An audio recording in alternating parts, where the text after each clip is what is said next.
నమస్తే. Welcome to I news. నేను ఆశ. America political scene లో పెను మార్పు. వైట్ హౌస్ దగ్గర జరిగిన కాల్పుల ఘటన అమెరికా అధ్యక్ష ఎన్నికలను హైలైట్ చేస్తోంది. ఆఫ్ఘాన్ జాతీయుడు దాడి నేపథ్యంలో అధ్యక్షుడు డొనాల్డ్ ట్రంప్ అత్యంత కఠినమైన నిర్ణయాన్ని ప్రకటించారు. అదే థర్డ్ వరల్డ్ కంట్రీస్ నుంచి వలసలను శాశ్వతంగా నిలిపివేస్తూ తీసుకున్న నిర్ణయం. ఈ సంచలన నిర్ణయం వెనుక ఉన్న పూర్తి డీటెయిల్స్, ట్రంప్ తీవ్ర ఆవేశంపై స్పెషల్ స్టోరీ.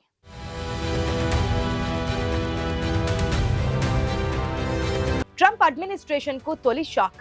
వైట్ హౌస్ కు కూతవేటు దూరంలో ఓపెన్ ఫైరింగ్ జరిగింది. ఆఫ్ఘాన్ జాతీయుడు రెహమనుల్లా లఖన్వాల్ కాల్పులకు తెగబడ్డాడు. ఈ అటాక్ లో 2 నేషనల్ గార్డ్స్ కు గాయాలవ్వగా సారా బెక్స్ట్రోమ్ చికిత్స పొందుతూ చనిపోయాడు. ఆండ్రూ వోల్ఫ్ పరిస్థితి విషమంగా ఉంది.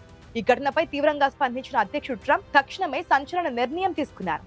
తన ట్రూత్ సోషల్ పోస్ట్ లో ఆయన క్లియర్ గా చెప్పారు, ఈ కాల్పుల నేపథ్యంలో థర్డ్ వరల్డ్ కంట్రీస్ నుంచి వలసలను శాశ్వతంగా నిలిపివేస్తున్నాను. గతంలో జో బైడెన్ ఆటో పెన్ తో సంతకం చేసిన లక్షల మంది అక్రమ అడ్మిషన్లు రద్దు చేస్తున్నామని ట్రంప్ ప్రకటించారు. అమెరికాకు ఆస్తి కాని వారిని, దేశాన్ని ప్రేమించని వ్యక్తులను ఇక్కడి నుంచి పంపించేస్తామని ఆయన హెచ్చరించారు. అంతేకాదు అమెరికాయేతర పౌరులందరికీ ఫెడరల్ ప్రయోజనాలు, సబ్సిడీలు నిలిపివేస్తూ ఆదేశాలు జారీ చేశారు. ఇప్పటికే గ్రీన్ కార్డ్ హోల్డర్స్ ను రివ్యూ చేయాలని ఆదేశించిన ట్రంప్ ఆఫ్ఘాన్ తో పాటు మరో 18 దేశాలకు చెందిన వారిపై అధికారులు సమీక్ష జరుపుతున్నారు. ఇందులో ఇంటర్వ్యూలకు పిలిచి అరెస్టులు కూడా చేస్తున్నట్లు సమాచారం. ఈ దేశాలు ప్రధానంగా దక్షిణ అమెరికా, ఆఫ్రికా, ఆసియాలోని తక్కువ ఆదాయం కలిగిన దేశాలున్నాయి. ఈ దాడికి పాల్పడిన రహమనుల్లా లఖన్వాల్ నేపథ్యం చూస్తే అతను 2021 ఆగస్టులో బైడెన్ ప్రభుత్వం చేపట్టిన ఆపరేషన్ అల్లీస్ వెల్కమ్ పునరావాస కార్యక్రమం ద్వారా అమెరికాలోకి ప్రవేశించాడు. ట్రంప్ అధికారం చేపట్టాక ఏప్రిల్ 23న ఇతని శాశ్వత ఆశ్రయం దరఖాస్తు ఆమోదించబడింది. కాల్పుల తర్వాత ట్రంప్ నిందితుడిని జంతువు, పిచ్చోడు అంటూ మండిపడ్డారు.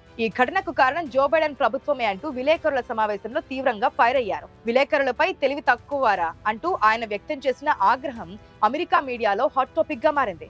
ఒకే ఒక్క కాల్పుల ఘటన అమెరికా వలస విధానంలోనే పెను మార్పుకు నాంది పలికింది. థర్డ్ వరల్డ్ కంట్రీస్ నుంచి వలసలను నిలిపివేసే ట్రంప్ నిర్ణయంపై ప్రపంచ వ్యాప్తంగా ఎలాంటి రియాక్షన్స్ వస్తాయో చూడాలి మరి.